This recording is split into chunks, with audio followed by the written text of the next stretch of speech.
Amen. Omoni bazo baby samwano ya mukio. Ba baby se bebe. Tala baby azana mkako mko salobo. Ba baby si mwana. Kalikilesko mwana banji mabina na ajwa. Tia ko mampaka lokola yo. Au bina combien? Yosko banji na kimukolo. Bazo tangele bisoli lo bana zambe.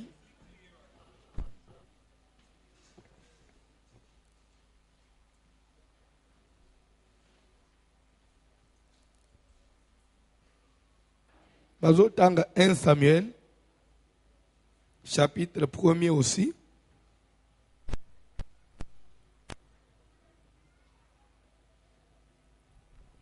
Aux autres versets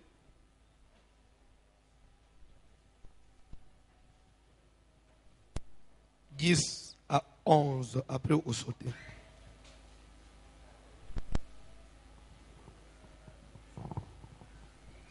Premier livre de Samuel, chapitre 1er, les versets 10 et 11, nous lisons au nom de Jésus de Nazareth. Et l'amertume dans l'âme, Pe bolozi na motema elle pria l'Éternel et versa des pleurs. asambela kinzambe pe asopaki pinzoli. Elle fit un vœu Asalaki vœu en disant, alobi Éternel des armées, Yahweh na mampinga si tu daignes regarder l'affliction de ta servante, soki okoki bandeko même soki na vie oyebi ko prier te avec Bible okoye ola ko prier. Omoni quand même façon moninga zo prier. Si tu daignes soko kolinga okosepela nzambe za amuninga na ote ole sere moko nzambe nazolo bati na pesio ti décembre soki na balite na pengwe na ngai nazongele na nga mokili oko perdre mon njimi nazolo ba soki na balite suka décembre na lembi na ngai fo sal akomi ko seka ngai bato bazotuna ngai papa fo sal soko salite na kobwaka bible na kozongela mokili na tulie mama ozoba na copain na yo ou bien na Yesu Christo. Dieu n'est pas ton ami. Nzambe ba suppliaka ye. Pe il est souverain. Oko bondele pa boyi ko sala lelo. Mukile ko sila te. Il sera toujours Dieu et ton Dieu aussi. Tanga Bible. Si tu daignes soki okoki kolinga. si tu daignes regarder l'affliction soki de ta okoki servante, kolinga kotala pasi ya musali no ya mwasi. si tu te souviens de moi et n'oublie point ta servante, Soki okoki kokanisa ngai ekobosani musali no ya mwasi te. et si tu donnes à ta servante un enfant mâle, Soki okoki kopesa na musali no ya mwasi mwana ya mobali, je le consacrerai à l'Éternel pour tous les jours de sa vie. nakobonzela ye yo pona vi na ye mobimba. Et le rasoir ne passera point sur sa tête. Gilette ekoleka na mutu na ye te. Amen. Fanda na se.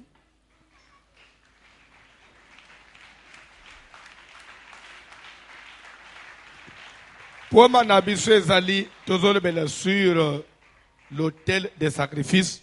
Papa, ozobanda au verset 20. Même chapitre, même livre.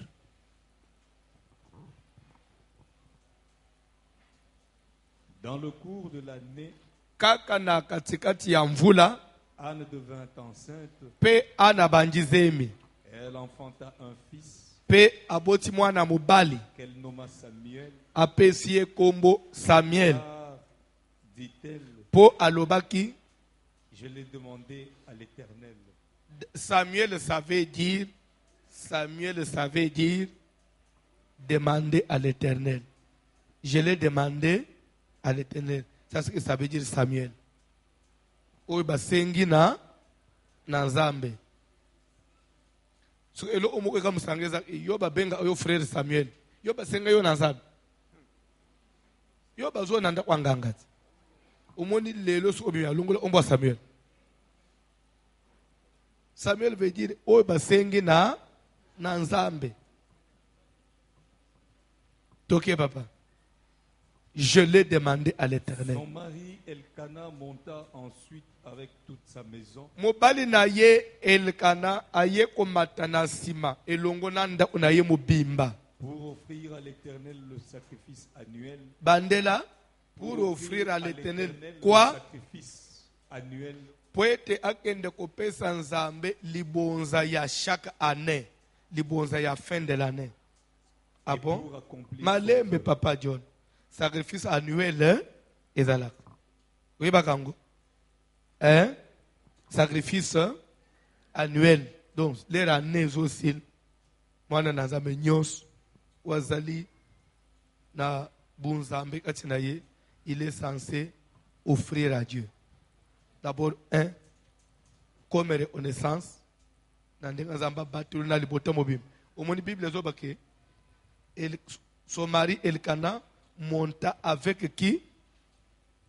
Avec toute sa maison. Bande veillé, il y a le 31 décembre, et c'est la prière bamatananda umobim. Bonanine. Pas seulement nous allons dire merci à Dieu, mais je profite aussi de l'occasion pour présenter ma famille à Dieu. Pour être nzambe personne ayamba bango, asala bango sous faveur pour ane tozo kota azala sous nzambe na biso. Amen. Alléluia. Kola pambola yo. A matinanda une mubimba. Pono okende prière à fin de l'année. Pe Bible zolo bake aye comme mana offrande na ye ya année. Donc c'est que le 31 décembre il faut dans la offrande na yo annuel. Le bana offrande annuelle. Enveloppe na yo wana utubakabula enveloppe te. Mais yo mu ozo misumbe l'enveloppe na yo. Uche offrande no ya année. Et la bazo lande sur internet partout. Sacrifice annuel, c'est biblique. Et le Cana son mari monta avec toute sa maison pour aller offrir, présenter à Dieu son sacrifice annuel et pour le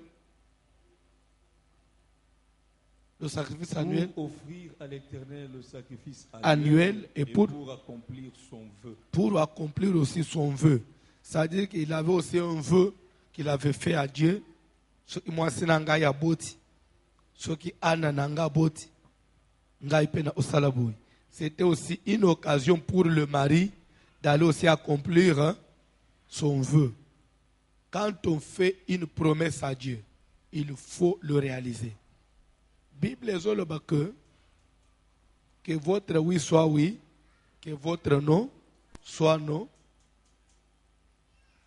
Ne j'irai ni par le ciel ni par la terre. Ça veut dire quoi? Si tu veux prier, Dieu ne t'oblige pas de faire un vœu. Ce n'est pas nulle part on a dit que en priant faites un vœu. Non. Nous n'avons pas obligé à faire le vœu. Mais ce qui arrive est yomoko par votre propre consentement. Tu fais une promesse, tu fais un vœu à Dieu. Il faut veiller à l'accomplir. Bible, si tu as fait un vœu, ne tarde pas à l'accomplir et ne fais pas pécher ton corps. Kosumu isanzoto note. Puisque au salaire yomoko. Pe baba ici balobi insensé. Nana tindeke yo sala vœu. Et qu'au salut ou isité, awo sko nzambe, awe o détruire misala no ya maboko. Pour ne vœu au salaire ou isate. Surtout yo, on a ba vœu belé au sal. Na auto simbana ana maboko ao. Les to bande prière na biso ya adoration plus combat.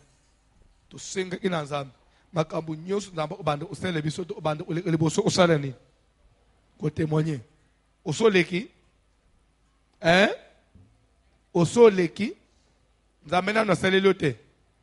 Na salate. Hein? Osoleki? So bangenini.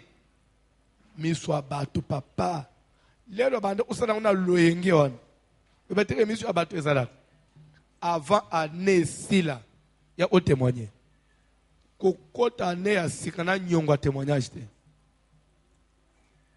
Et le canard qui il se veut na fin de l'année. Na autre année na nyongo veut te. Tanga Bible papa. Mais Anne ne monta point. Mais Anne ya mataki na yete, amataki na mbali na yete. Et elle dit à son mari. Ya senga inzela na mbali na ye. Lorsque l'enfant sera sevré. Alobi ngai na kokendelere mwana kolungwa libele. Je le mènerai. Na komema ye. Afin qu'il soit présenté devant l'Éternel. Na tinete tola Israël boso nzambe. Et qu'il reste là pour toujours. Pe atika la kuna e pa nzambe libela. Elkana, son mari, Elikana mobali na ye lui dit, alobi na ye fais ce qui te semblera bon, sala oyo ekozala malamu mpo na yo attends de l'avoir sevré. me nzela kaka mwana alongwa nano libele Veuille seulement l'Éternel accomplir sa parole. se nzela okokisa oyo laaki nzambe. Et la femme resta et allaita son fils jusqu'à Ana ce qu'elle le tikali sévra. azomelisa mwana ne libele kino mwana lungo ilibele. Quand elle l'eut sevré, Lera alungoli ye libele elle le fit monter avec elle amati elongo na mwana et prit 3 taureaux, amemi meme ya mibali misato, un épha de farine amemi ndambu ya farine et une outre de vin. pe amemi eluku ya vinyo. Elle le mena dans la maison de l'Éternel. Amemi yango na ndako na nzambe na Silo. L'enfant était encore tout jeune. Mwana azalaki nanu muke. Donc le sévrage, médicalement parlant, c'est à quel âge? Pardon? Pardon? En médecine, on recommande que balungola mwana libele na 2 ans. Ya yo lungula ina na ina ne tellement oza apprécié ka obota mususu. Za apprécié, za 6 mois so lungula mwana libele. Amen. C'est que l'enfant était encore tout jeune. Moi, je peux considérer qu'il avait environ 2 ans. Calculé, Samuel a kabouani na maman n'a pas mon âge à 2 ans. Donc, moi, nous a cola à bénéficier affection à ma parente. Tout simplement parce que va sacrifier hier ensemble. Papa tanga Bible.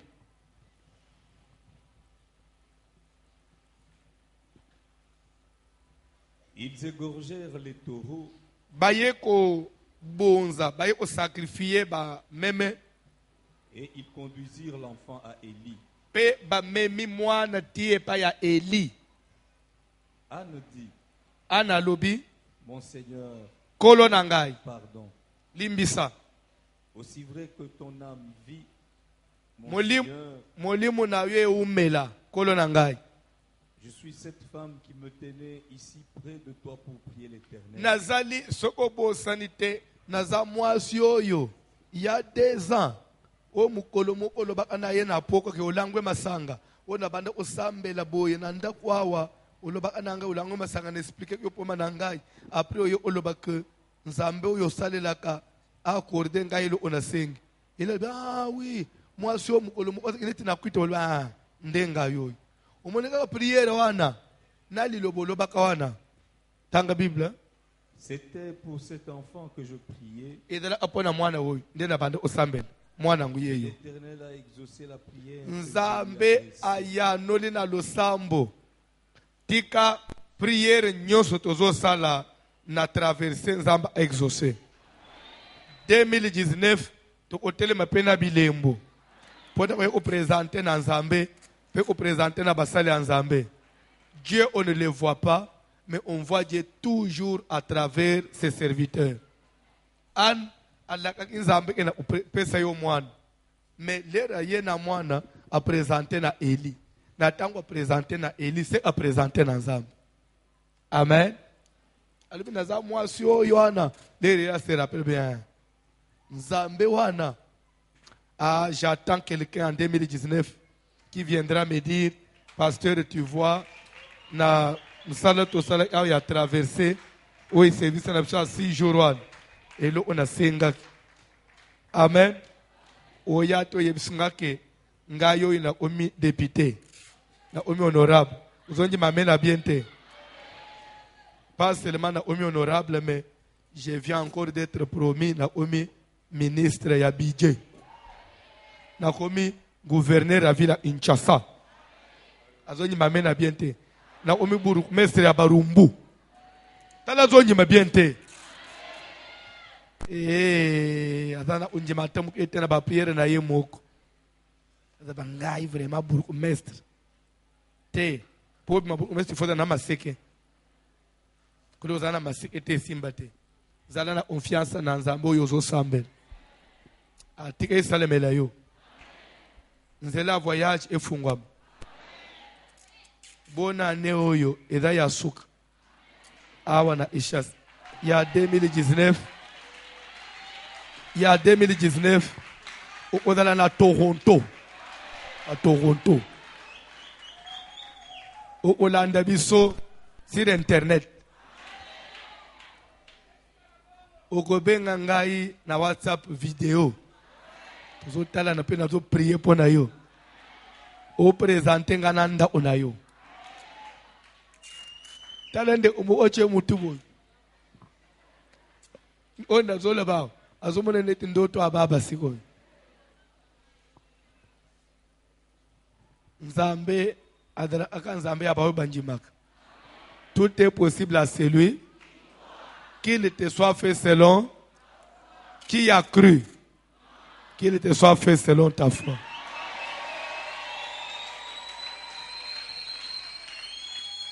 Bonne année à 2019 okozala déjà mwasi ya libala na ndako na yo na mutuka na bino ya kitoko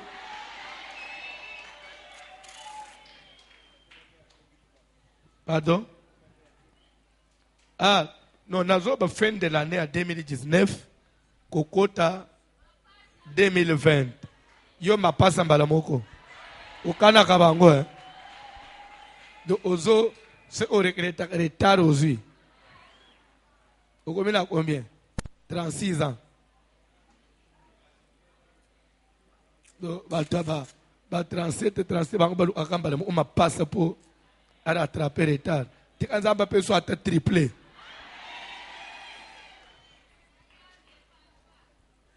ozala pe kana santé omema bango tanga parole de Dieu umona kangu pete 3 bamela amama nzoto moko kaka tala ndenga zaka siko 3 oya zomela surtout sur 3 de bazomela moko awusela azonganga awulela demo ulungule nani mo oche musu abanji olela nani watonji tabanji olela pardon ndo umone osali biberon bacha nani mususu lele ba musu bazomela musu azala biberon atindiki biberon kuna aboy biberon ya lingi alibeli original basilisa amama nzoto ti anzamba peso senga mbala moko yambaka zobosa ezamba lo ba musala nzamba bandana senga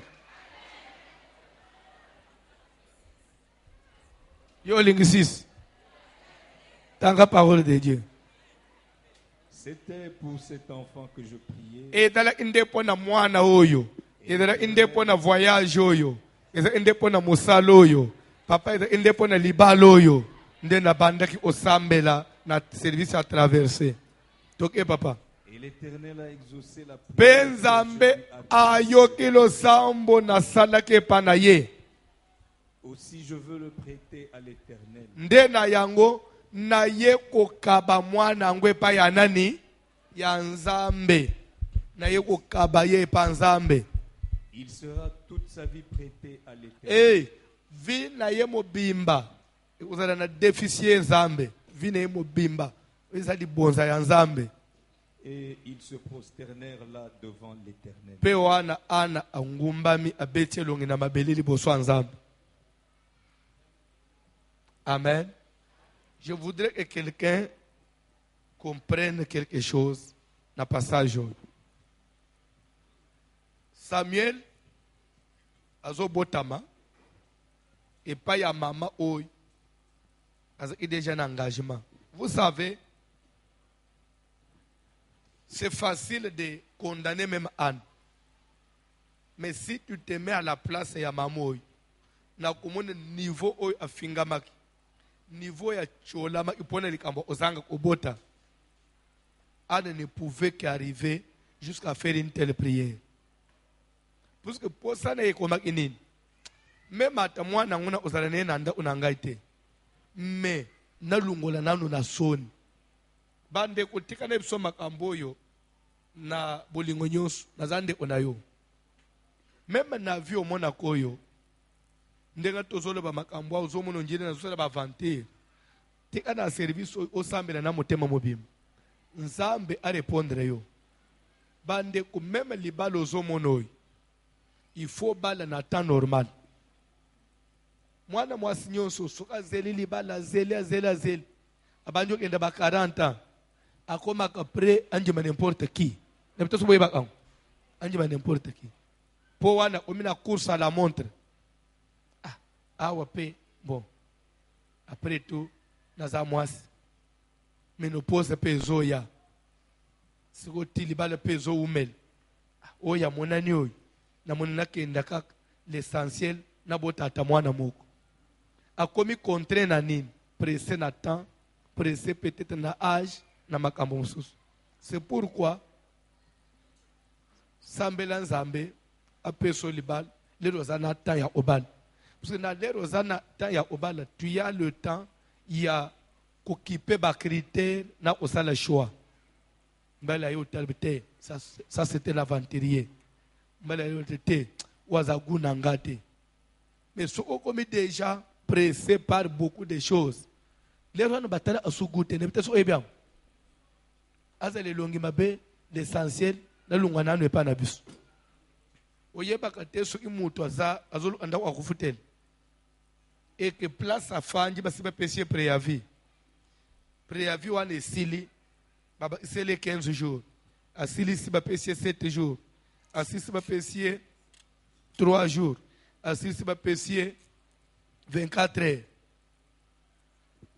na minute wana na kobanga sonya babo elangabilo olibanda akonjima n'importe quel nda unabite so ebia atetanga l'essentiel na lungwana na place naza le reste to otal après ndenge mu una via mutu ndenge mu una koboto mona ka oyo lele pe mutu azela ka aja kobota mwana yazo yete mutu akoma ka prayer osala n'importe quoi il suffit ba ibisa ye mama mukwaza anakingabwa ye eza akisite au sambele ka mai o melika mai wana pe le même mois au kangizem ndo mona mutu akomi okende n'importe où amela n'importe quoi apakola n'importe quoi asokola n'importe quoi bamusuba koma be preba kende coucher na banganga kanga biseke photo ende no na cimetière to bi manawe na cimetière ndena lungola mari de no azana nzoto na zo empêcher au concevoir muto odele prière au salon nyos pourquoi parce qu'il a la recherche de l'enfant et a commis pressé par des injures soki ana koma ina niveau ya papa soki okolinga opesanga ata mwana muka ya mobali mwana wana na kokabela yoye mais l'essentiel ngana lungwa nanu na soni ya na botaka te na lungwa nanu na soni ya ba critique na ba humiliation nazo subir et pas mbanda na ngai même chose avec nos ancêtres puisque la Bible dans l'Ancien Testament est dans l'ombre des choses à venir. Vous savez, même si c'était moi et toi à la place de nos ancêtres, on aurait fait ce qu'ils avaient fait.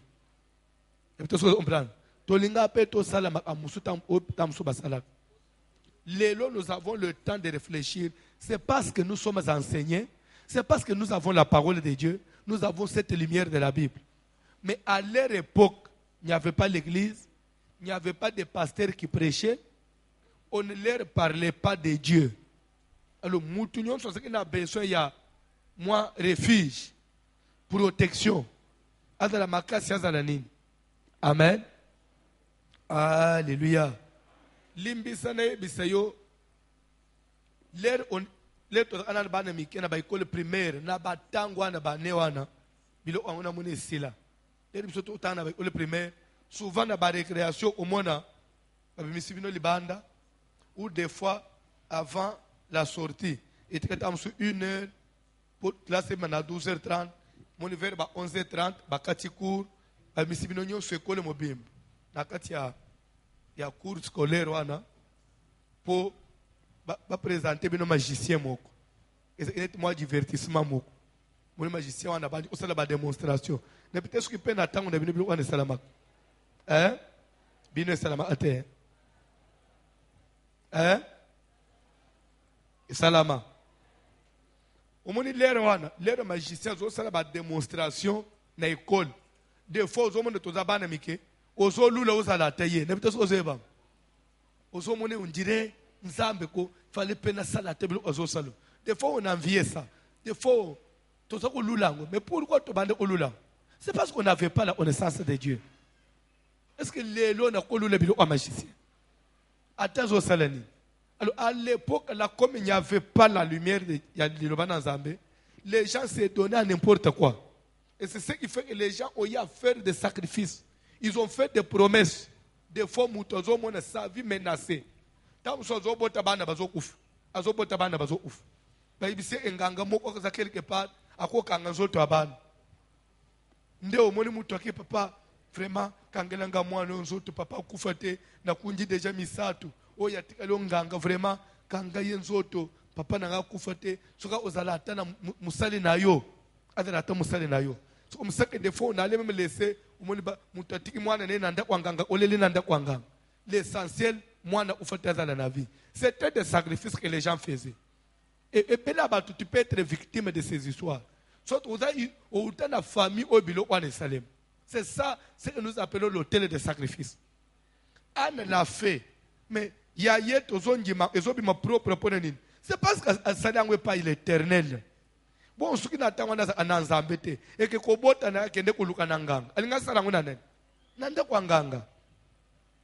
Alinga salangutamsuna n'a pas occultisme. Ndeo monaka. Peut-être aux hommes papa de menace qui n'a mbongo. Mais mbongo a zota musuna magie. Mais yok lingolo ba na magie wan. Atana ba promesse à salakate.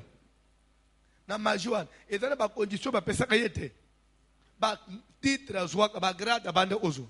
Place bande ozo na maison à Kotakawan. Attends ba promesse à salakate. Toi tu voyais seulement l'argent. Tu voyais seulement que notre papa était tout le temps chef, toujours chef. Yeba no makay a show makate. Et beaucoup na vie moko noble. Peut-être ko bande o mimona bana mo civilisé par rapport aux autres. Oui, biloko ane salama na ba tebelao, na ba famille belé ba tobakol. Vous n'avez pas connu la souffrance na okola na bino. Pourquoi? Parce que papa ne n'a pas moyen. Mais pas moyen, est-ce que c'était des moyens normaux? Parce que nous venons chercher notre vie et pas dans Zambé. Oui ou non? Tu peux te sur ma boue au makas.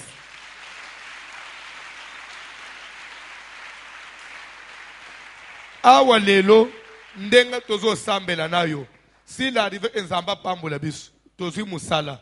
Na musala wan, na bambong Zamba opese bis. Tu repères sa action de grâce c'était? Oui ou non? Un dixième tu repères c'est pas nan. Tu vas opérer l'église, oui ou non? Pourquoi nous donnons à l'église? C'est parce que tu es en église. Maintenant, tu es en église. Tu es en église. Ba propagande zo salema so ki boye bité ezana bato otina banda abanganga pour ba voter so boye bité. Il y a des gens qui sont allés faire des concessions avec des féticheurs. Ils ont même fait des promesses. Soit admettons que mutu ya bongo pas abimi député. Les kaka bazo proclamer abimi député. Et là on est dans le bosso osal. Mbango nanda kwanen. Nanda kwanganga. Et l'air à kokota parlement ba futie salé na ya liboso. Akenda ko panan. Nanda kwanga. Peut-être lui ne verra que ça. So bana na ye, ba ko lia mbongo nini. Mbongo ya ki député wan. Ki député u tina nini. Nanda kwanga. So spirituellement bana wan bazar redevable na biloko ne wan. Oui ou non? Nde place au fanja. Nde to ba hôtel de sacrifice. Il y a eu ces histoires na ba famille to tia. Au défaut bande omona aka mutumo kwa yaka na butu nanda unabin. Soit nanda kwa ko unabin, mutumo kwa yaka na butu, omona kamso yeba 20h, ba vandi ba yambie na salo avandi, tibino nyonso bolali, ozomona zokendete. Na ba 3h du matin, 2h30, ndio monde ba la musibino. Bobi mabo kuchi mutu ana sapa uli ba pembe na nzoto, afanji ola poso leopard, omiko sala ba cérémonie. Ndio omiko sebino omoko. Me biloko wana nde sala bokola. Tamsu papa ni mna luka kiangu pona nini? Tamsu pona kubanga quelque elo omoko boy. Tamsu yo yebite. Kola pambola mutumoko. Kola pambola mutumoko. Muso kolo ba non. Tout ce que le pasteur dit là, nous on n'a pas connu ça parce que notre papa était serviteur de Dieu. Papa ne peut pas au l'ensemble. À quoi les na liloba n'ensemble. Quel est liloba n'ensemble? Il y a révélation nini. Pe il y a niveau nini. Bakambu n'ensemble il y a polé le boy. Il y a conscience boy. C'est à peine même que ça vient d'entrer. Bilo onyon sur Kalawan. C'était des choses voilées. C'était des choses, des fois, ce qu'on présentait dans mission abat. Now ils ont caché ça et le umsus. Qui sait? Peut-être on sait que papa ne soit que pasteur. Papa musume. Oyo kaki awate. Ndoko tubele dimanche. Azol banin. Azak une église moko. Pasteur on passe ina misala mulin. Mais bazolo kanaye bazosela bali elemela bazoli abatu na ba famille. Mais ce qu'on bana ya pasteur wan. Est-ce que baby que papa na ozana misala mulin? Pona bango ba kolobanini. Papa ne soit olisimson na lobaya ya nzambe. Papa ne soit musale ya nzambe. Motema ya mutu nzambe mutu ayebi. Motema mutu nzambe mutu ayebi. Amen. Alléluia. Kola pambula mutu moko. Kola pambula mutu moko. Na yambaki mama moko. Autaka lemba. Il y a de cela si c'est 3 ans. Mama alobi mobali na ye azana 69 ans na tangwa. Mama azaki na azokende peba presque 60 ans. Mama zoloba que pasteur to balane na mbali nanga to zabana mike. Mobali abala ye mama za mineur. Ma fanji ba nenyo soane plus de 50 ans ya mariage. Mama zoe bisangai mobali nangai nanwa de ushate. C'est-à-dire alali libanda boy. Jamais. Pe mobali nangai nanwa zonge retard te. Soki mobali nangai lali nanda ute. Azana voyage. Musade sila à 16h. 16h30, 17h, mbali nangai zananda. Nabito su Ozolanda. Nabito su Ozolanda. Yako kama sikwezani asupsona mbali nenelo ote. Un jour maman a se décidé à sala salongo na ndako na chambre. Nika ba mama babongisa chambre lere moko garde-robe elungo otoyo ekende boina a changer disposition anda tourner mbeto. Ide ipende ngalanda aba matena nga suite à maté de ba chambre ndako utikala ka même disposition te ba changer. Alandi maté azo salela ye salongo. Nzo ande mobali abimaki mbala ana malette mu ya ba diplomatique ya ba numéro wana. So abimaki na précipitation akanga kyangote. Leta mama zolinga tombola boye anisika malette za okanga asimbi na bras atombola boye pa malette fungwami mikande yose ina kati epanzani.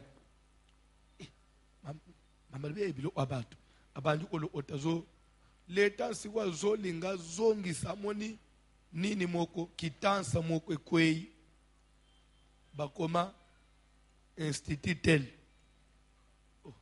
atali nini ya moni kombo école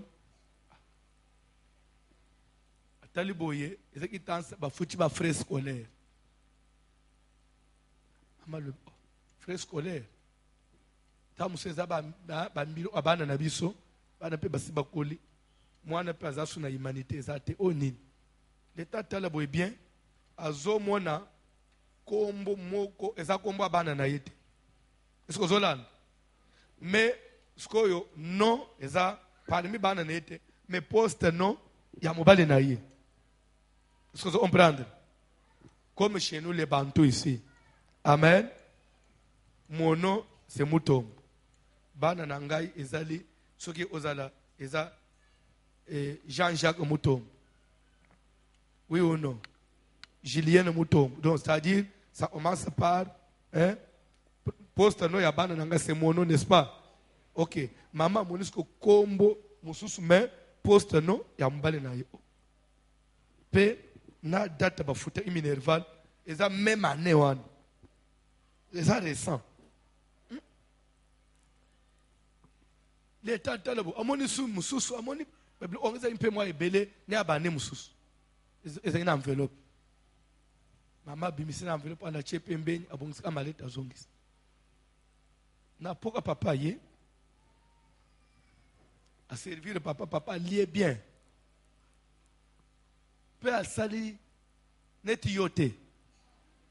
Yombala mu elonge o changer. Bala yepa yambie na koseka. La bacho fait biloko mobala zole pe avanje na mesa bazo solo là. Donc au climat bien là. Yo ce problème est ça, na il mere changer. Amutazongi bonjour. Bonjour. Mais au tikala ki bien, di kambo te. Mais osa bien te, na bien. Kosekate. Nazote ya, kosekate. Je suis éducateur de masse. Kosekate.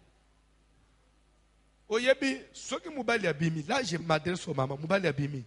Oko yeba o yatikala akutane nanguli banda te. Ndenga batu bakenda na bamisala. Akutana ata musuna na musala. Azuba menace muswata bungisi mbongo batu na musala. Soit dans dossier bazo menace balongola ye. Nde na ba stress wan. Mutsuka zozonga na ndaku apem. Nde yope na ndaku osoka machimbe busuko kotsina zolo. Eza koboma mutu des fois. À cause de biloko wana nde bozo mona ba veva baza mingi ba vefa baza muke. Mais pourquoi ba papa ba ufaka mingi? Ba choc. Na ya kuluka vi, na ya mama na ndaku, na ya kuluka vi, na ya mama na ndaku. Nyonso alo tindika muninga akufa noki yo tikala kolela bana yo moko. Ba papa tolo ba feu. La andali solo. Mama wana sage qu'elle était. Mubala lena appétit. Mubala sokoli. Bafandi pe batali TV bazo seka. Donc nous ande na enveloppe na ibomba sa bombi. Bakoti na chambre. To sambela, basambela esili. Bamatika na mbeto. Mwasa benjoreye. Abina mubali eske to osolol. Pona mubali na ambiance wana oh. Loba, chérie, loba. Abite limbisa muke. La pelisa mwinda. Abi pelisa. Bon, lera pelisi. Abi mina enveloppe alobi. Lera na bande obongisa mbeto monde kana kutumbala pesa ke ba félicitation. Ah, obongisa chambre nini. Abi lera na zo sala musala na lo otibilo oy. Abi mis amutori. Où tu as trouvé ça? Et quand on ba papa banda. Où tu as trouvé ça? Depuis quand toi tu commences à fouiller mes histoires. Habité. Na fouiller bilo on a été. Quand on a tombé la mallette, yo ndo très mallette pour lui. Ah, so on a pour le fallait fouiller. Ali bilo ekweya. Le temps ngana bongisa na mone lokoyo. Na mone eresio. Na kombono na kati. Elinkolo bani. Omoni skili kambweza solo. Na ndenga ku oso kozwa te. Et surtout que akende na ndenga ya propre. Mutatika likimia limbisanga. Aza mwana nanga. Mwana na yo. Na ndenga nini? Mwana no ya mulimu ya nzoto. Non, c'est mwana nanga biologique. Azamu ote baza 4. Ala nakokata nakatikas. Te omoni bino ngana sina ebisa bino boza bato obetele lisolo te. Likambo na zo beta na lobi bien que et s'est passé na ishasa. E koleka na radio muto wangu akolanda. So le azolanda bino busali hey. So akubimona ndekeni. Ako inangamba la mozi. Zalaka na maîtrise. Oh. Na koloba ngpe suste. Bon, Anna Leda kena Samuel et pas Eli. Oh. Oboyi ya Bible olingi ya masolo. Zamba Lola. Oboyi lite ozolinga masolo. Anna Leda komina Samuel et pas Eli à lobby. Je suis cette femme là. Pasteur azote buzula. Donc na obakana li solo. OK. Bo asiranga ebo ko sada su makelelete. baza 4 ndenga naza boye ana mwasi mususu tozana na bana 4 mama tuni mwasi mususu ya obala na bala officiellement aza awap azana ishasa boboti bana 4 nini yo otikala ode ushete mwasi yangu soboza anaye nini mbali alobi une très bonne question. Lokola na yebi matata na yo, na etidia yo, na mona que je ne vais pas te léser, na bala mwasi wana, na tozala anaye chaque jour. Albi nini? Albi omoni na musala na bisu. Toza ana pause na 12 heures. Il y a 30 minutes. Jusqu'à 12h30, tu reprends. Moi, comme chef, au lieu de 30 minutes, des fois, on a 1h30. Quand on a heure à pause, 12h juste, on a démarré moutou, on a képan nandako. Na fanda, on a mwasi nangai, na bana, 13h, 13h30, na la iba nguna zongi musala. Musala esili 16h, na yepa na yo, moutou amakelel, nde yo mona angai, na za mwana malamu. Bana nyonso, babotamika na 12h à 13h30. Malanda nani mateye boza amakamba beboy. Babotami entre 12h juste et 13h30, des fois 14h.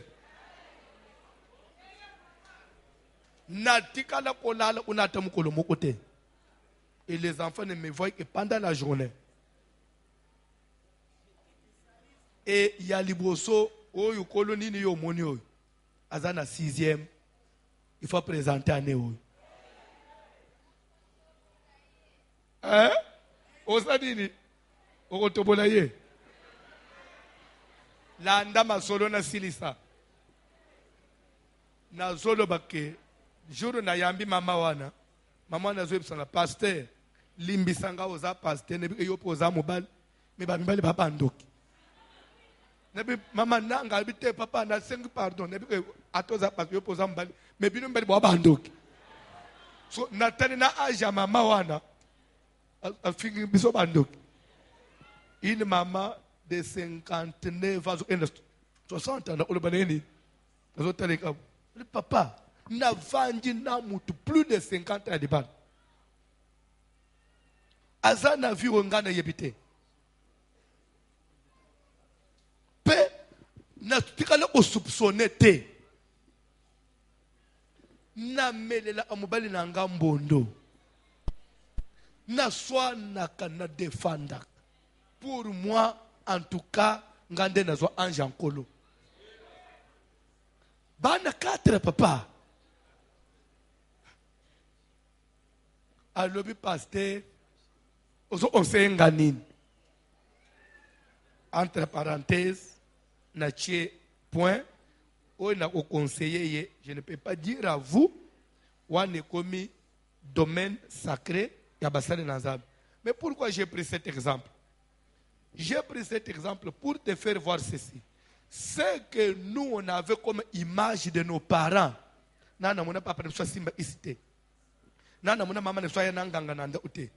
crois pas que c'est ça la vérité. Le cœur de l'homme, quand on colo motema nda yebi. Y'a le hôtel de sacrifice pour nayo. Papa n'a besoin de prière. Moutaba prière. Mateo yezo concerné mutu nyos. Ta musu place yo zawan. Mubali nangana mona place simbela kisite. Bebe place simbela kisite. Moi no yo boti na libu mo yo zo bokol. Kande nga babi abagenda class. Moi na koda na sako mindoki yo zo yebate. Moi na koda na sako makosala makambu yo zo yebate. Ka mubali mukolo. Nde sipo simba isifonyo zo yebisa yo. Papa de bino za obligé ou ebise bino na kota bona sala boy. Na kota déjà na baba talisman. Za obligé ebisa yo. En pas une simple prière. Il a livré la vie de l'enfant. Pas rien à moi, je viens le prêter à l'Éternel pour toute sa vie. Voilà un peu ce qui est grave encore. il a sacrifié toute la vie. Il y a Samuel. Samuel a vie à l'Ibanda. C'est pourquoi la Bible est de plus loin que le baquet. De son vivant, a tiré pour faire tomber à terre. C'est le témoignage qu'on donne sur Samuel. A temoube comme Oyanzambe, Samuel a quoi il s'était. Bible est un ce témoignage. Mais, on est ça, langage biblique. Mais ok, quelque part, vous trouvez à quoi il s'appelle Moube Oyanzambe. Mouto koleka sans tâche à part Jésus. Quand même la Bible est louée, mais on a prouvé à Samuel. C'est comme la Bible est dans tout cela, Job ne pécha point. La Bible dit que dans tout cela, Job ne pécha point. Mais Job avait péché. C'est-à-dire que le langage de Dieu, des fois, Dieu n'est pas comme les hommes. Nzambe su malamu lekebele. Akoko ignorer les cambosos. À témoigner. Et Nzamba ko la bato amukilité. Muto amuloko salele malamu salele malamu jour ozo salaka mabe moko. Malamu nyo soit ignoré ka mabe wana nda komiko tanga. Mais Dieu n'est pas comme ça. Quand on dit dans tout cela Job ne pécha point. Moi je vais te prouver que Job avait péché. Comment? L'air passe à Job. Quand même sa femme lui avait demandé maudit Dieu et mère. Aboya qui au maudit Nzamba tu parles comme une femme insensée. Tu ne sais pas que pas dans Zambé tozo amanam tozo apé mabe na bota maka bolumbu na libu mama na ngai na ozonga pe bolumbu na mundo kwa mabele Nzambe muto apesaki Nzambe muto azwaki aboy omodi Nzambe mais lera umeli passe leki un jour Bible zobake et Job maudit les jours de sa naissance. Job la keli mukolo bota maka mabe pas zolo bake que ces jours là soient effacés du calendrier. Et que Dieu n'en ait pas souvenir au ciel. Oh. Mais quand on maudit les jours de la naissance, qui a créé les jours de la naissance? N'est-ce pas Dieu? Qui avait permis que toi tu sois né? N'est-ce pas Dieu? Quand tu maudis ta naissance, tu as maudit qui? Il avait maudit Dieu indirectement. C'est pourquoi la souffrance n'est pas une bonne chose. Dans la souffrance, on peut maudire Dieu. Tozo sambel, senga penzamba pambula yo. Et dans le cas ambwali balao, senga penzamba balisa yo. De perdre un jour, papa, il m'avait envoûté.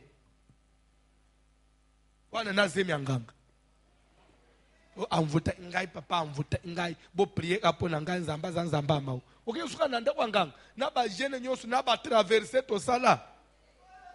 Ok, bala mutu ya baba religion ya mabe, wo na kotanga na mikro te. Ok, suka kuna.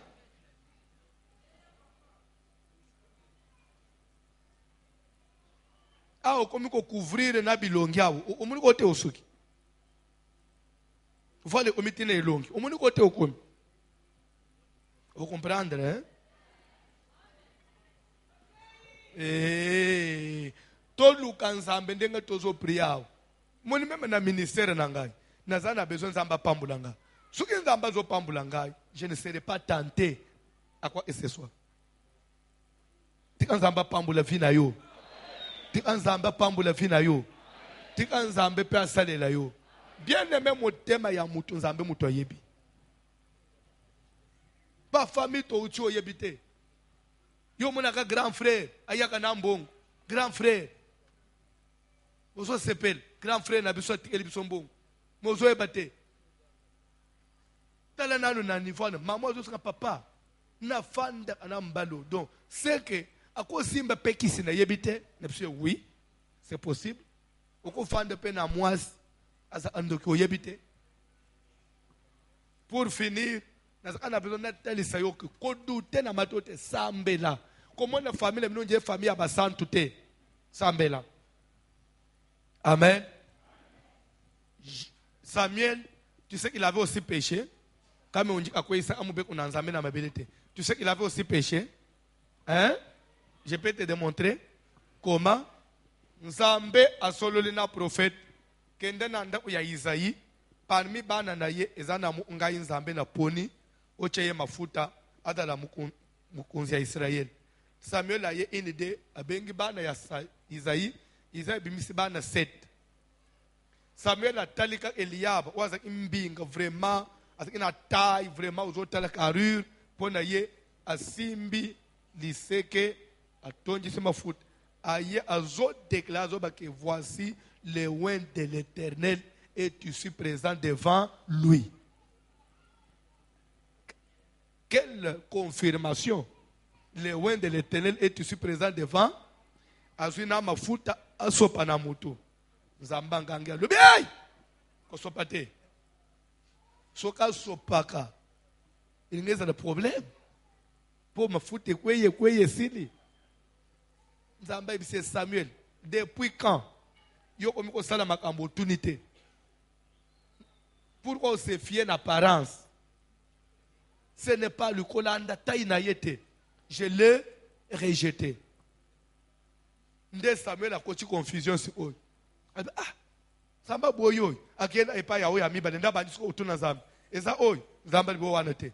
Nda kepa misat. Papa eza oy, zambal biyete. Yamine te akomi na 7e. Papa eza oy, zambal beza payete. Asilisi bana nyonso. Ah, mais siko papa. Olobaki mwana zali awo. So bango nyonso set oboy. So c'est professeur on a se trompa ki tonini. Azonga tuni mukolo ndako. Nde bana na yo nyonso. Isaïe dit oui, nde bango nyonso. Ah oui mais ezana moko ya zaya muke, ya zana zamba. Lokolo oboyi ba oy. Na ndimite ke kozala ye. Samuel bite koloba nanu bongo te parent akoloba bongo te. Mwana wana ya pongana kulungwa wate suki nanu ya yete. Nde bakeba zwi David na zamba. Ko bimisaka David azobisa nzamba ngangi na lola et puis Samuel c'est lui que je me suis choisi. Atazana solo ya matiti na nzoto. Azolumba solo ya banyama. Azamu kuse na mwa kilota tina te mezande ye. Sopa mafuta likolona ye. Pour dire que le grand prophète Samuel a bêti fausse prophétie en public. Personne déclare que voici cette fois le oint de l'Éternel avec une confirmation avec na onction nyos mutwaza to oloba que Samuel a comme faux prophète to betele Yesu maboko. Donc ce qui toke na Bible na obanda otalisa yo défaut na erreur ya mutu nyos mais eza na papa moko qui n'a pas de défaut, qui n'a pas commis d'erreur. Il s'appelle, et c'est celui-là qui mérite d'être le consommateur de ta foi. Et c'est en lui que tu dois placer ta confiance. Kopesa sa confiance na mutu amukilité. Même pas papa na Bible. Peut qu'on se confie na prière na yete. Ya umone que c'est vrai, asali nzambe tondimi mais entre parenthèses suite nzambe mutu ayebi. Mais motema ongai na ko omelela mbondo yanga moko. Zamba pambola mutu moko. Et d'ailleurs, même yanga moko pe, moyen na mele na mbondo ezatembo. Neti ngai oui, mais yote. Yoko melela ya yo penza mbondo te. Tonanga ponani. Puisque il peut arriver que tu sois sorcier inconscient, tu ne sais pas. Mais moi, comme je ne peux pas l'être, ngana omelela mbondo. Vous comprenez? Hein? Tu sais qu'il y a aussi des gens qui sont sorciers, mais pas yebite que baza bandoki. C'est pourquoi moi même le motema no mbondo ezate. Tout homme soit reconnu pour menteur, Dieu seul pour vrai. Tika nzamba kangola yo, tika nzamba pambola yo. Je vais finir encore par cet exemple. Na yamba mama moko na 2014 auta masina sans fil. Mama yelingai mwana na ya une fillette donc mwana zekiba 15 ans. Ya mwasi. Mama yebisinga pasteur François tunana ni mwana atubele kindoki. Po niveau ya lukuta ya mwana azandoki. Mwana nanga yoy. Na contrôla kabango tellement que papa na mwaza amatata na landela abana bo décevoir ngaite. Bokende ulinga mibali te, bokende ozwa bazemi te bosala mabete. Alors pona seré bango makasi. Na yebisa bango chaque mois soko moni ba période na yo il faut la isanga nde na contrôler abango bon po badala na ko banga ya ko kamweza e pasteur mwana oyo ane mobimbo ana tuniye omoni ba période oui la isanga ayena cantine na amuke ala isinga le OK ça va sans ane ya mibale la isanga la isinga le OK ça va so ya okamo mwana banji ko bela tokoma na mwana na hôpital bazosala examen docteur ba mwana aza na zemi du moment ngai na contrôle à la période na ye nepsi docteur te kutu il n'y a pas une semaine atukoma na docteur mama mwana aza na zemi a combien de mois 4 mois natango tokoense mwana nda docteur benje échographie atelisinga nazomona bebe na libu mwa mwana na tunise ke eza zemi ya Yesu Kristo po mwana ngasala amabete na tango tozokoense mwana nde mwana azotubela mama limbisa ngai na tuniye me yo ozize ozaka na zemi o naza na zemi ça fait 4 mois mais yo mona aba période te ngana mona aba période te lokola yo koensaka biso nebi vraiment rugere na yo lelo na moni likambo salemeli ngai nebi mama na biso kutumba ngai ngana osuka wapi nde mayele ngai na ende na pharmacie na sumba mercurochrome nde na omaka asuki na komi na ba data na ngai fona mon nazwi ba lenji na ngai na chena cantine nazwi mercurochrome na sopi nazwi mai na sopi na nyingisi mama na bandi yo po talo lobby en tout cas félicitations kende obwaka nyonso yo tala pendant 4 mois mercurochrome mwana ya 15 ans azokosa mama ya plus de 40 ans pendant 4 mois mama yebisinga papa oyo aza ndoki mwana aza ndoki tala na janga na papa na bangu donc tozovanda pe na ye docteur zoba nazotomboka ponuka nisele mwana na makambo mabe tala bino ba minganga mususu lero mwana eko passer aux aveux docteur atubele kindoki na tu mwana wabite ngana za nanga ndoki te umoni papa mama na biso aleki ko kwense ngai te ma kwense biso peut développer mayeleti. Oui, bref, je vais vous dire une chose. Vous savez, ce qu'on a fait, un jour, il faut toujours dans la vie que le minimum de confiance. Yo kanisi ba nani ba pesa ba tumayela ya obanda ocha ba code na ba téléphone. Na ce téléphone na yo. O message anan. Ese nde mundele parbite. Olie ba otakate. Bache code musu ekomiya mutache longi boy nde fungwa na ya musapi so ya musapi okuyiba code ifo musapi na yemo esale nini na ya ilongi kola pambula mutumoko bref zala na confiance ana motema na yo hôtel ya sacrifice ekoze na pe tombama na famille na bino na zana besoin de ça la prière. Chacun va renverser l'autel de sacrifice. Je doute fort à Zate. Dans ma famille, on peut nous avoir sacrifié d'une manière ou d'une autre. Si on n'a pas sacrifié toute la vie, même une partie de la vie, peut-être par des déclarations, par de certaines cérémonies, mais s'il y a quelque part concession ou la vie il faut ôter loin de salanine. Je dois retrouver ma vie. Est-ce que tu es prêt? Est-ce que tu es prêt? Tu peux prier bien à pourquoi? Tu peux ôter les couilles. Ce qui va te comme ma balle, il y a eu ça dans l'île. Bah, il y a un cantique, s'il vous plaît. Télémalicolo. Télémalicolo, bah, il y a un cantique.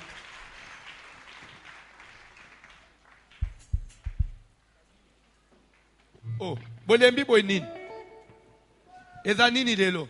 Moi. Pardon? Nini? Ya nini? Zala nini? Pardon? Bon, maï, c'est mabe. Maï, comme ça mabe. Bolinga sec, hein? Maï, zo lembisa. Lobi est à sec. Telemalikolo. Lobi est à sec. Ça me dit pas sec. Telemalikolo. Les lois est à sec. Les lois tu vas mêler imai. Yo, ça est à sec. Mais ebungite ekeka na compte na we panzambe. Les années to sali na excédent. Zamba obomelo excédent wana mama. Ko regretter te. Ça apona Yesu. Msa suki to kati prière. Olio mele bouteille mo ama mele 2 na mo ya récupération. Cantez s'il vous plaît. Et d'abord tu vas saler qui a sec puisque moi je n'étais pas là pendant le culte. Il y a eu une prophétie qui avait recommandé que les lieux dans la sec. boyokaki basala na bayebisi ngai te ngai nasi nalobi tokomela mai bato basi babimi on viendra me dire que papa nzamba senga ezala sec. Ce n'est pas de ma faute. Devant Dieu, je n'ai pas péché parce que je n'avais pas écouté la prophétie. Amen. Nde besoin de chance wana. Ba pe basi babimbi belaki avant basali à sec. Babungisi le côté au contraire tekanzambe apesa yo matabis. Toke na kante.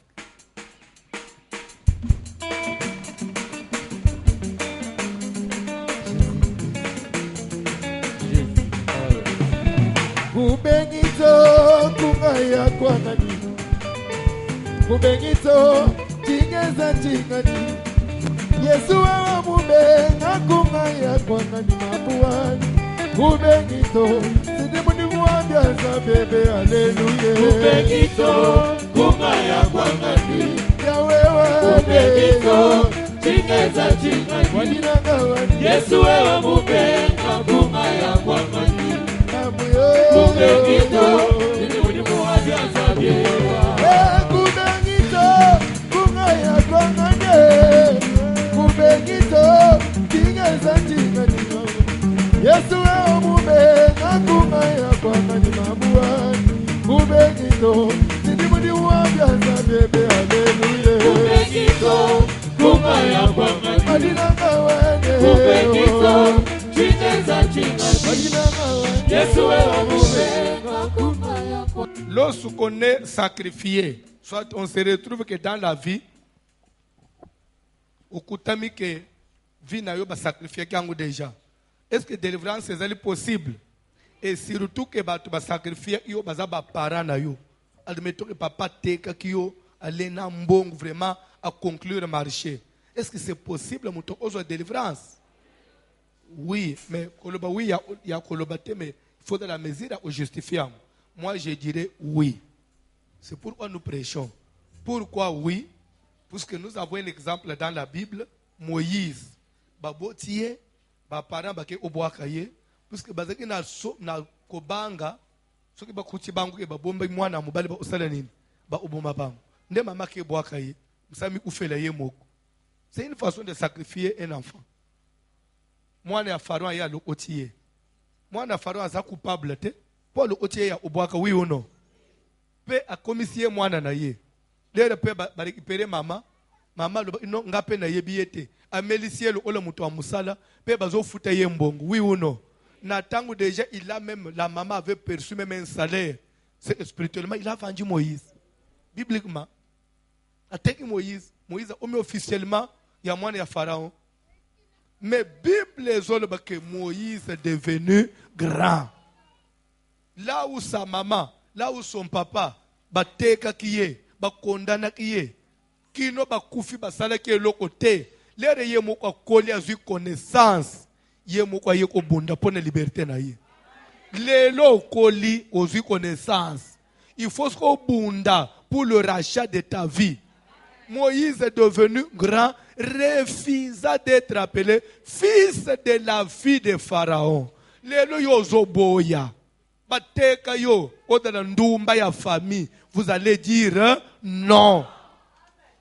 Yo kosimba mbongo te ya yo mbongo soko simbi kaka ya kolia na kolata na koboko la ban me ya omata osala makambo baboya na famille bakosi bisoto kosimba mbongo tolie tomeli tolata pe totongi tosali na ba affaire minene. Alors soki papa na bino limita finance na vie na yo, vous allez dire non. Pourquoi? Parce que nous sommes devenus grands. Et la grandeur de Moïse se traduisait en quoi? Actuellement, cette grandeur, dans la connaissance. La parole de Dieu, oui ou non? Oui. Spirituellement. C'est pourquoi nous allons dire non. Naba sacrifice nyos, ba trafic nyos, ba vie na biso, ba avenir, ba finance. Nous avons un mariage. Maintenant, nous avons ça la prière.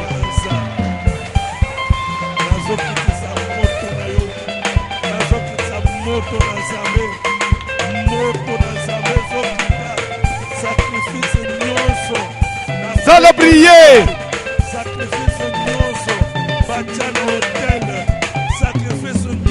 zala prier moto na nzambe ezokende kopanza ezokende kokumba force ya molili ya kindoki ya komplikation ya moyibi ya bilakeli mabe bisika nyonso bipai nyonso basakrifie etwale na ngai basakrifie finance na famille na ngai bateka bozwi bateka bomema bateka misala bateka mabala bateka mbongo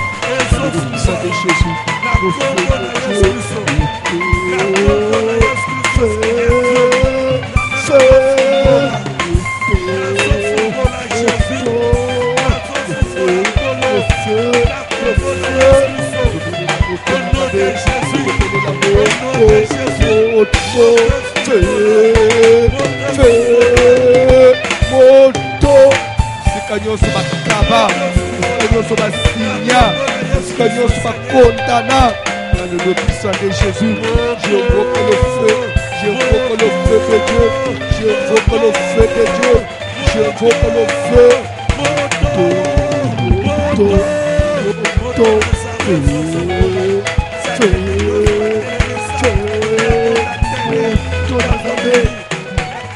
Zala prier. Zala prier. Au nom de Jésus. La Congo, la Yoskiso. La Mélagosola. Au nom puissant de Jésus. Au nom puissant de Jésus. Au nom puissant de Jésus. Au nom puissant de Jésus. La fontaine, la mécano. Que la salle de côté.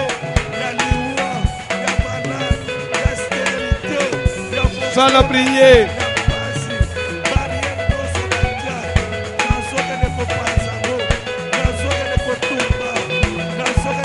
Zambe la Zambe, Zala prier.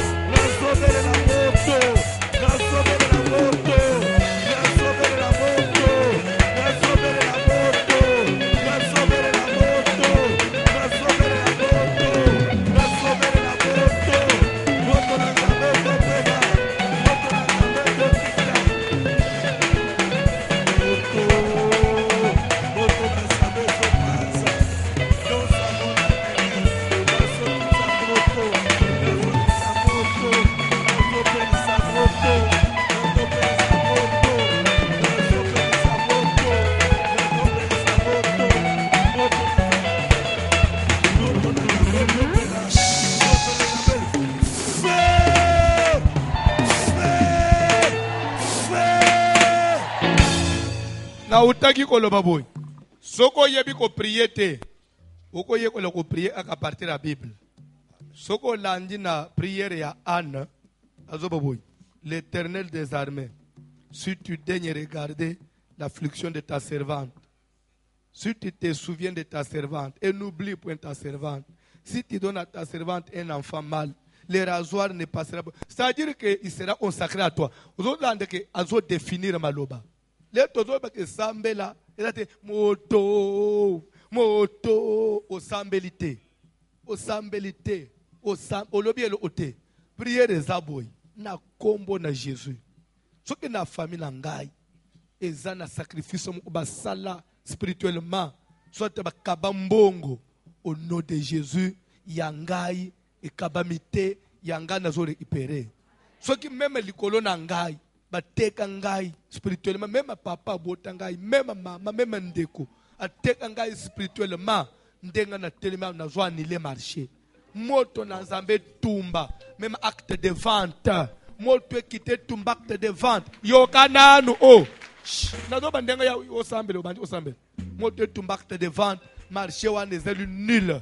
Ngana teka mate na za libre ngai na osansote prière mbe kotika la kaka moto olobi nini il faut loba makambo ozo anile ozo kende ko attaquer article par article soki baloba ke biso to kobala te ba nila mariage ngai na kobala parce que yeso boya kobala po ngai na bala na kombo na Jésus esprit nyonso ya déception ya sirba iranda ngai e yamba moto c'est comme ça qu'on prie c'est comme ça qu'on prie.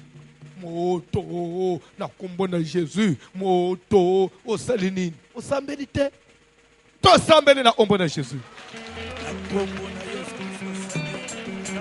Nyose salama, likolo na ngai eza likolo ya banonga na boti utamela lignée ya famille na biso utamela makila ya bayiba bota ngai quelque part bipai nyonso bakenda ils ont ya contracté des alliances ils nous ont condamnés ils ont livré nos vies que le feu de Dieu descende maintenant pour détruire le marché pour détruire même l'acte de vente dans le nom puissant de Jésus le feu de Dieu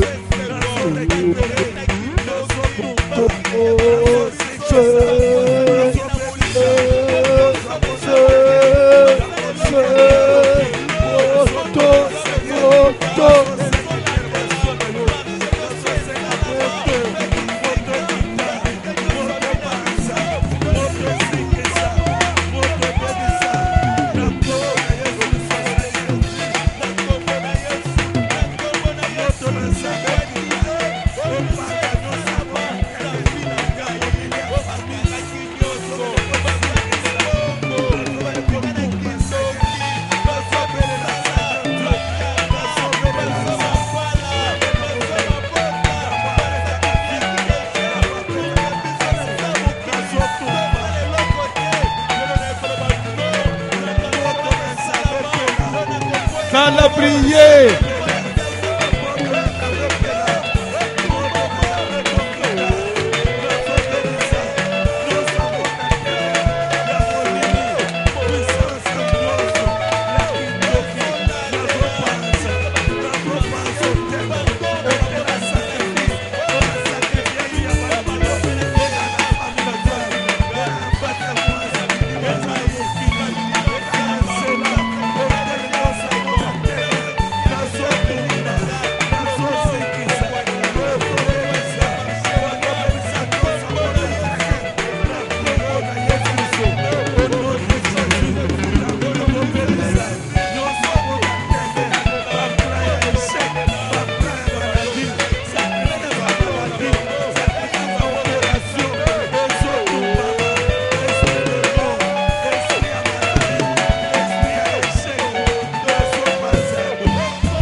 Je crois que dans la salle, il y a des juristes.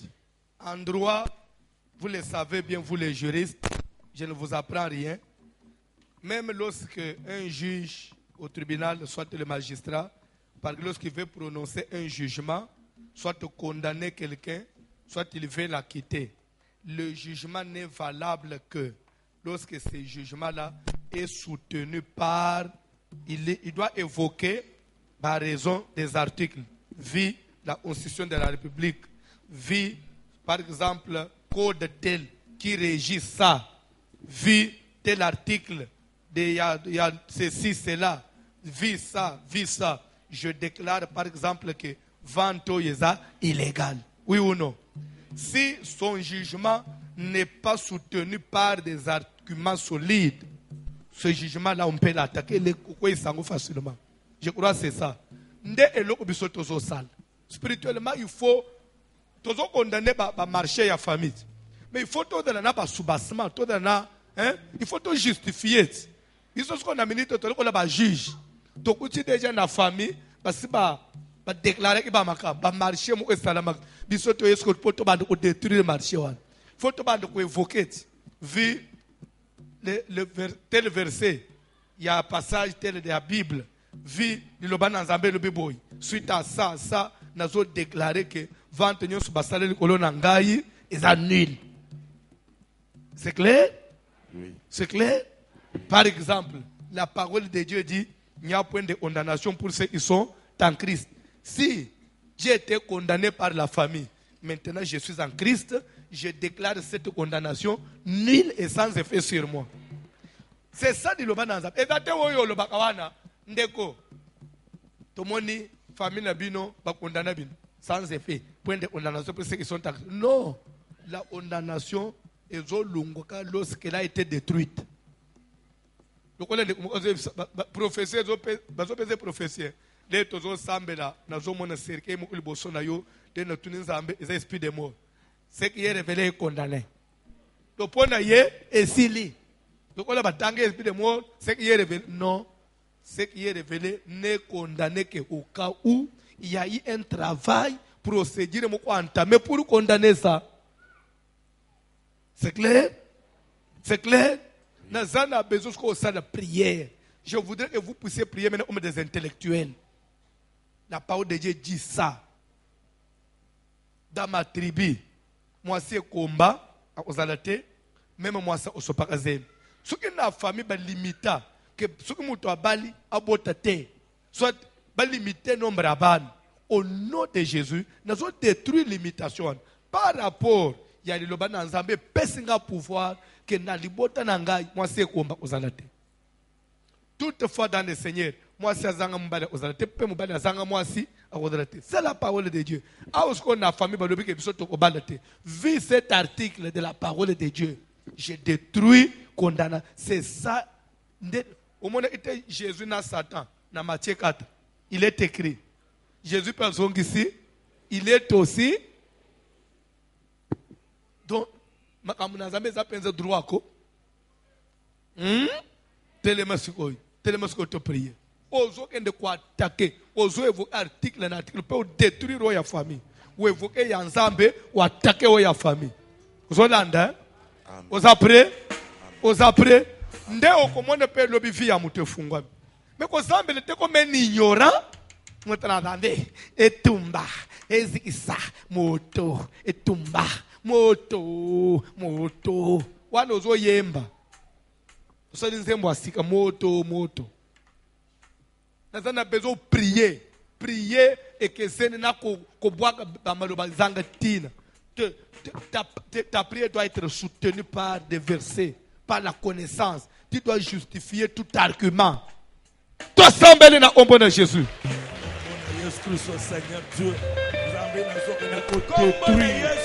Sans la prière. Sans la prière.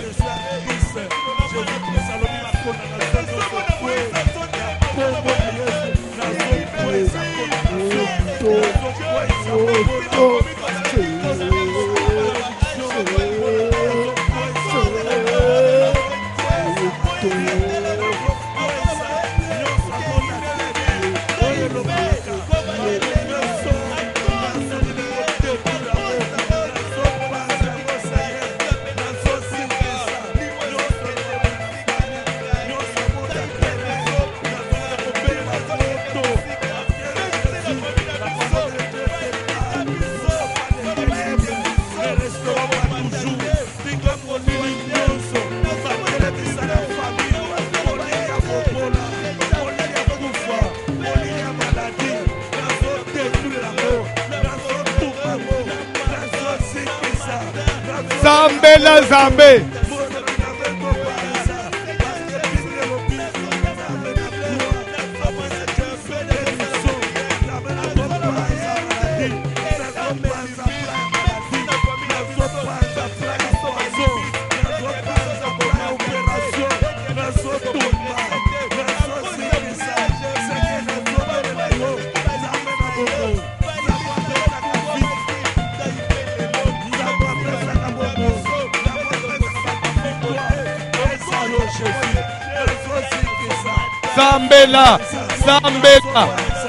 Zambela, s'il vous plaît. Zambela.